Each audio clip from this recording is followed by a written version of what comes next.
No te quedes fuera. Conversaciones de minería y energía con Nancy Pérez y Pamela Chávez. Cada martes y viernes a las 15 horas. Recursos con perspectiva. Recursos con perspectiva. Somos divoxradio.com. Muchas gracias. Estamos de vuelta en Legal Lab con un tremendo invitado, Álvaro Ossa, que nos viene a hablar sobre su libro de Laboratorio al Mercado, director de la Oficina de Transferencia Tecnológica de la Pontificia Universidad Católica de Chile. Oye, Álvaro, Fernando te dejó la media pregunta en el entretiempo acerca del rol de las universidades y cómo han de alguna forma intervenido de forma distinta en este boom de emprendimiento que tenemos con startups, algunas de ellas que han pasado tangencialmente por alguna universidad. ¿Qué te parece a ti y cómo ves el rol de las universidades y de las oficinas de transferencia y licenciamiento? Fíjate que yo creo que hoy día las universidades podemos hacer mucho más con respecto al emprendimiento basado en ciencia o creación de spin-off, ¿no es cierto? Estos spin-off son estas empresas que surgen bajo el alero de una institución más grande, en este caso de una universidad, y que hay que empujarlos, ¿no es cierto?, hacia afuera para que puedan tener su propia vida. Lo que ha ocurrido en Chile es más bien una respuesta a cómo se han ido implementando las políticas. Es decir, por ahí por los años 2000, los primeros impulsos se fueron o se dieron en crear incubadoras de empresas. Estas incubadoras de empresas lo que buscaban era poder apoyar emprendimientos en ese entonces tecnológicos, pero recuerden que hace 20 años la tecnología era desarrollar.com, o sea, desarrollar páginas web, ¿no es cierto? Hoy día es un commodity, hoy día armamos páginas web desde nuestro celular, incluso los menos expertos. Entonces, en esa época no se impulsaba mucho el emprendimiento basado en ciencia, sino más bien la innovación en su conjunto. Recuerden que hace 20 años atrás, también para quienes estaban vinculados a este mundo, el tema de emprendimiento no era muy normal, no era muy de moda. Yo recuerdo por ahí por el año 2005, 2006, cuando empezaron a salir una compañía telefónica, sacó una publicidad de un gaffiter que tenía un celular, en fin, y ahí se empezó a hablar del emprendimiento como mecanismo, ¿no es cierto?, de desarrollo de negocios. Entonces, esto partió mucho antes de que incluso la gente entendiera lo que era el concepto de emprendimiento. Sin embargo, lo que ha pasado en el camino es que aquellos emprendimientos, spin-off, emprendimientos que se basan en ciencia y tecnología han agarrado un poco más de fuerza. El gobierno actual impulsó una política de startup ciencia, es decir, emprendimientos que su base fuera desarrollo tecnológico. Entonces, yo creo que hoy día las universidades pueden crecer mucho más en desarrollar emprendimientos basados en ciencia. Afortunadamente se logró destrabar o quizás bien interpretar una ley que era medianamente, o se pensaba que era medianamente restrictiva a universidades estatales, que ciertas restricciones tienen en función de, o comparado con universidades que tienen orígenes distintos. Por lo tanto, hoy día el ecosistema ha evolucionado. Lo que creo es que por un lado, las leyes, las normas tienen que seguir facilitando la creación de emprendimientos basados en ciencia.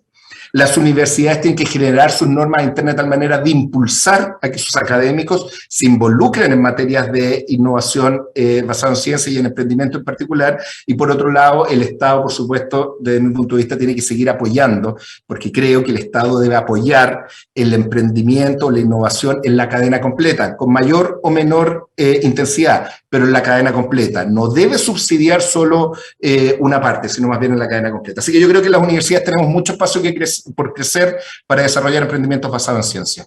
Álvaro, y los que hemos participado, como decía Fernando, desde hace algún tiempo en esto, y hemos visto cómo han evolucionado las políticas, o sea, hace 15 años atrás las universidades empezaron a dictar sus primeros reglamentos, empezaron a normar el tema de la apropiabilidad, de la transferencia, empezaron a generarse capacidades internas, empezaron a generarse OTLs, oficinas de propiedad intelectual, y esto ha avanzado un montón, pero hoy día siguen habiendo algunas trabas que no son posibles de que las mismas universidades a través de su regulación las puedan superar. Está el tema de la participación en las universidades estatales sobre las empresas de base científica y tecnológica, y se ha discutido a propósito de esto, y aquí hay opiniones muy diversas sobre la famosa ley de transferencia tecnológica. ¿Qué te parece a ti o cuál es tu opinión sobre el tema? Porque tenemos desde algunos que creen que no es necesario generar una nueva ley que trate sobre la transferencia o que tienen el temor de cómo podría salir, a propósito de lo que dijiste recién sobre el famoso artículo 9 que generó cierta controversia. ¿Qué piensas tú? A otros que obviamente dicen hay que generar no solamente una ley de transferencia, sino que reempaquetar una serie de incentivos hasta tocar la ley de incentivos tributarios y más D. ¿Qué piensas tú sobre esta ley? ¿Cómo crees que se viene esto? Mira, Pablo, cuando te contaba en el bloque anterior que el libro proponía 6 reglas de oro, fíjate que una de ellas, la segunda regla de oro que propongo tiene que ver con normas claras o con reglas claras, eso dice. Y las reglas claras son a todo nivel o a cualquier nivel. Entonces, por ejemplo, en una universidad tienen que estar las reglas claras. Tienen que saber si el investigador puede o no vincularse a emprendimientos, si puede o no transferir, si puede dedicar tiempo o no, además de la academia, la investigación, a la innovación. Pero es muy importante que las reglas sean muy claras. Y lo mismo ocurre, Pablo, Fernando, a nivel país. Es muy importante que en el país las normas estén claras, existan reglas, existan regulaciones. Nosotros tenemos un par de leyes que nos regulan, nos rigen, como la ley de propiedad intelectual, data de los años 70, tenía un sinfín de modificaciones, se acaba de aprobar hace poco tiempo la ley corta de propiedad intelectual, entonces hay un marco, lo mismo con el derecho de autor, hay una ley de incentivo tributario que por ahí por el 2011 sufrió modificaciones, en fin, entonces más allá si se requiere o no una ley de transferencia tecnológica, lo que creo es que los países necesitan reglas claras. Lo segundo, y déjame ir para responder tu pregunta, y lo plantea también el libro, el tercero de estas reglas de oro son los incentivos. Y creo que es muy importante que existan incentivos claros para todas las partes para poder avanzar en la innovación. En la academia es importante establecer incentivos para los académicos, y por otro lado las empresas también. Y alguien dice, bueno, ¿será necesario incentivar a las empresas si esto es lo que permite hacer negocios? Yo creo que sí, porque aquí hay que cambiar la forma de hacer algunas cosas, hay que romper ese inercio. Entonces, desde mi punto de vista, una ley de transferencia tecnológica podría facilitar esto, facilitar internamente, pero por sobre todo, por ejemplo, atraer capitales extranjeros que entiendan que en Chile las normas son claras, se respetan y no van variando cada 4 años según los gobiernos de turno. Entonces, me enteré hace poco que efectivamente se inició se pidió un grupo, el análisis de una potencial ley de transferencia tecnológica. Sin duda, esto el ministro ya lo dijo, no va a salir en este gobierno, es bien evidente que no se pueda plantear un proyecto de este gobierno que está ya terminando, pero creo que es necesario y por supuesto que tiene que estar bien escrita, si no cualquier ley, por más buena que sea, ¿no es cierto?, que quede mal escrita está muy mal. Lo que sí creo que para que pueda quedar bien escrita es importante que los distintos actores, con distintas miradas, podamos participar en la discusión de tal manera que pueda cumplir el fin último que tienen estas leyes, que son de incentivar y regular. Nosotros en Legal Lab tenemos declarado como principio el anti-chaqueteo, y lamentablemente en nuestro país como que a veces se instala demasiado el chaqueteo mirando al que está al lado y siempre cuestionando al que está al lado en vez de decir, oye, qué bueno que lo hiciste. Y con eso, ¿por qué lo digo? Porque para mí es innegable la evolución que ha tenido el ecosistema de innovación en el país y el rol que han tenido las universidades en ese ecosistema de innovación.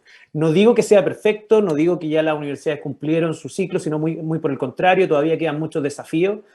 La industria también ha ido avanzando, también hay desafíos que quedan, pero justamente ahí es donde me quiero centrar. ¿Cuáles son, dentro de los distintos actores que hay en este ecosistema, cuáles son los desafíos que se vienen para la universidad en materia de innovación y transferencia tecnológica, y también de otros actores? O sea, tú participaste también cuando se generó la política pública de los hubs. Yo trabajo en un hub de transferencia tecnológica.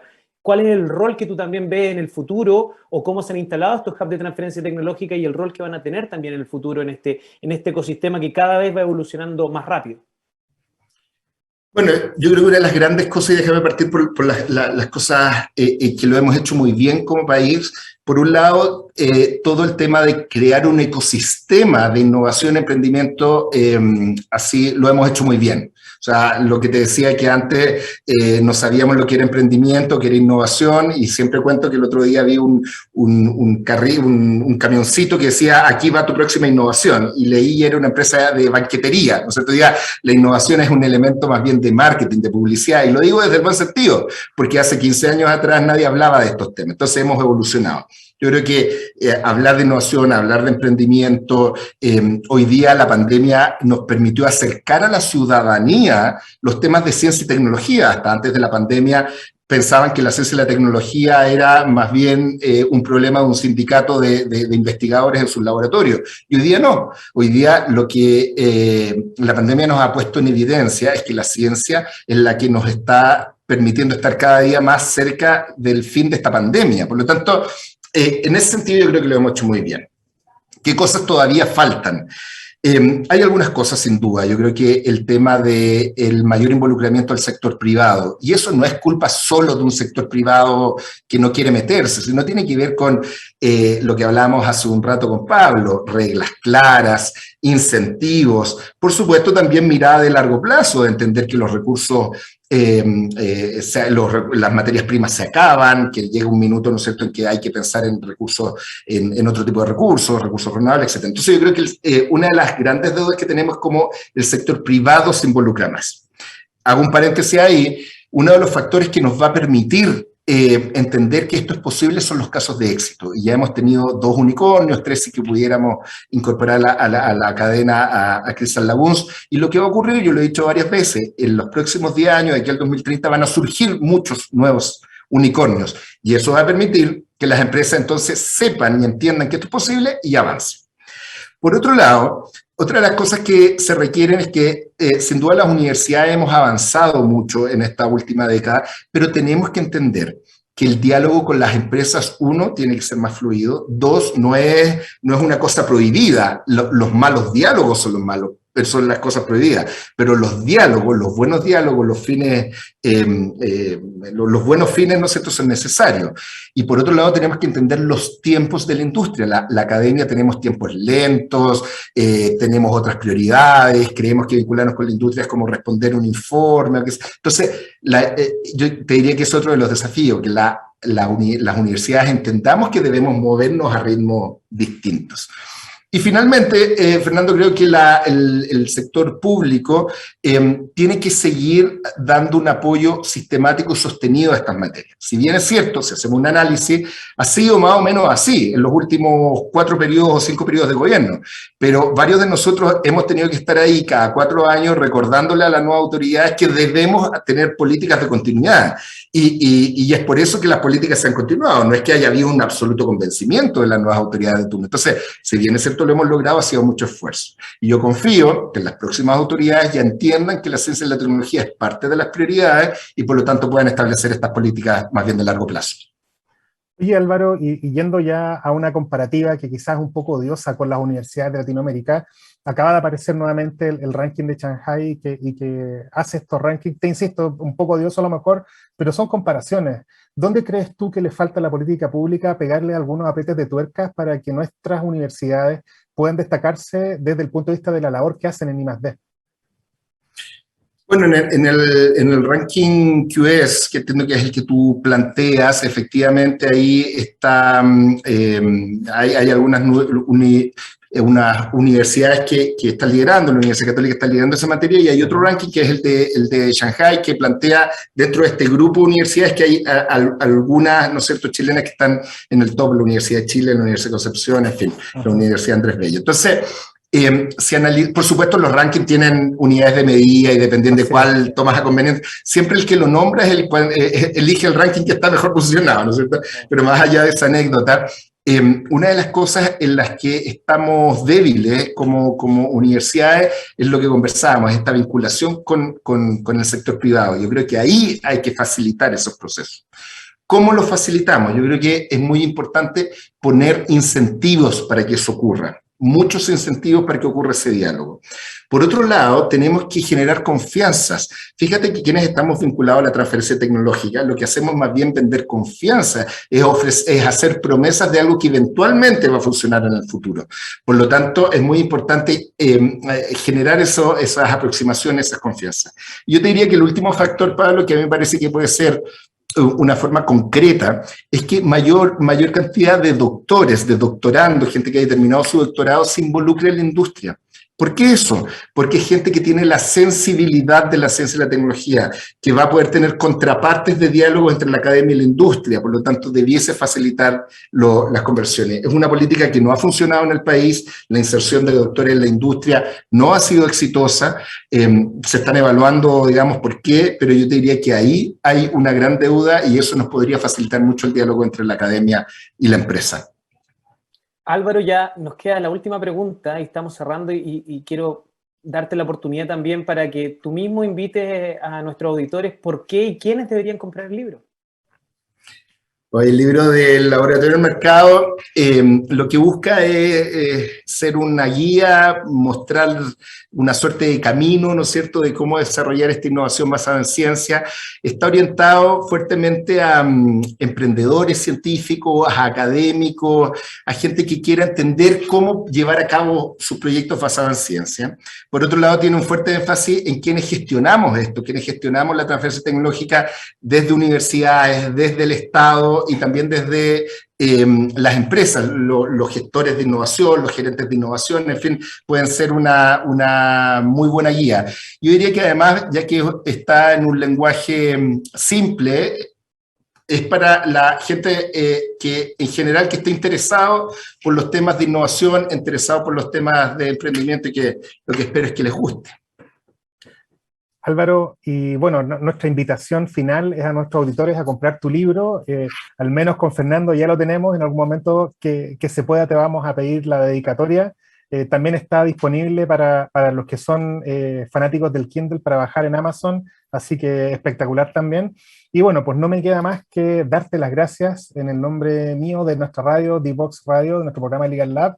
Gracias por tu tiempo, por tu buena onda, felicitaciones por tu libro. Estamos, la verdad que sumamente motivados, y como decía Fernando, el antichaqueteo nos lleva siempre a ver el vaso medio lleno, y la forma como tú planteas, no solamente la evolución del ecosistema, los casos de éxito, y la forma como en esta entrevista nos motivas, creo que nos deja muy prendidos y bueno, motivados a seguir echándole para adelante. Pues te damos las gracias. Y obviamente te dejamos invitado para seguir compartiendo con nosotros en el futuro, y para que nos veas junto con nuestros auditores en el programa de Legal Lab. Así que muchas gracias, Álvaro. Muchas gracias, Pablo, muchas gracias, Fernando, y los felicito además por este espacio. Yo creo que es muy importante seguir difundiendo la ciencia y la tecnología desde la mirada que ustedes dan en este Legal Lab, así que felicidades a ustedes también. Muchas gracias. Nos vamos a una pausa entonces, despedimos a nuestro invitado y volvemos para el cierre de nuestro programa, así que vamos y volvemos, no se vayan.